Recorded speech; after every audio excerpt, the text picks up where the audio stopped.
Hi there, Keith here with another video blog. Today I'll be reviewing the movie This Means War. This Means War stars Reese WItherspoon, Tom Hardy, and Chris Pine.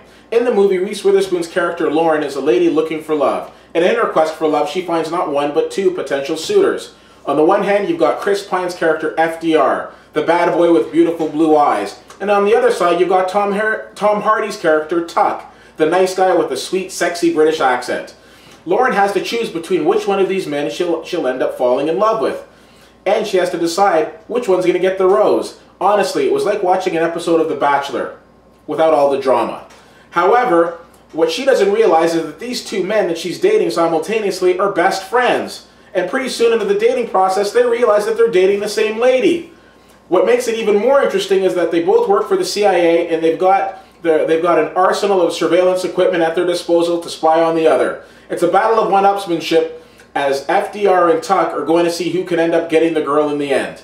Ladies and gentlemen, when you go and see this movie, you've got a choice to make. You can either decide to turn your brain on or turn your brain off. If you turn your brain on, there are things in the movie that aren't going to make sense. Some of the action sequences don't make a lot of sense at times, and I don't want to give it away because I don't want to ruin the movie. But for me, the biggest thing that didn't make sense in this movie was the fact that two best friends would let a woman would try to date the same woman at the same time. I've never seen that happen in real life, and if it has, I can't necessarily ever see it working out to be a good thing. But if you go to this movie and you leave your brain off, you're going to love it. On the one side, you've got America's sweetheart in Reese Witherspoon, a lady that absolutely lights up the camera.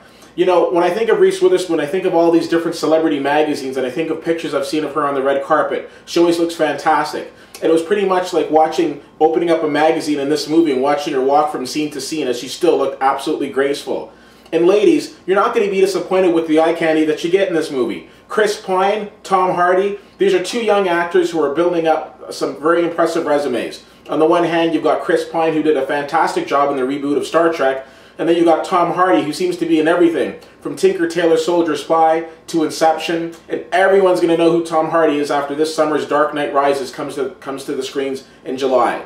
I'm going to choose to review this movie with my brain off, and with the brain off review, I'm giving it a B-. To my friends in Vancouver, or even those who visited Vancouver a lot, you'll be very familiar with a lot of the places this film was shot in. As someone who's frequented Vancouver lots of times, and it is one of my favorite cities, I was watching this movie with excitement saying, wait, I've been there. I've been there. It was a very enjoyable, I guess, third dimension to the movie, if you will. The movie is good. It's not terrible by any means. It's a fun movie to go to. Just don't take it too seriously. And when you leave the movie, guys, no competitions with each other. As always, you can follow me on Twitter. CFL_fan is where you can find me. I always welcome your questions and your suggestions and your comments. I'm Keith Whittier. Thank you so much for taking the time to watch my video blog, and I'll see you at the movies.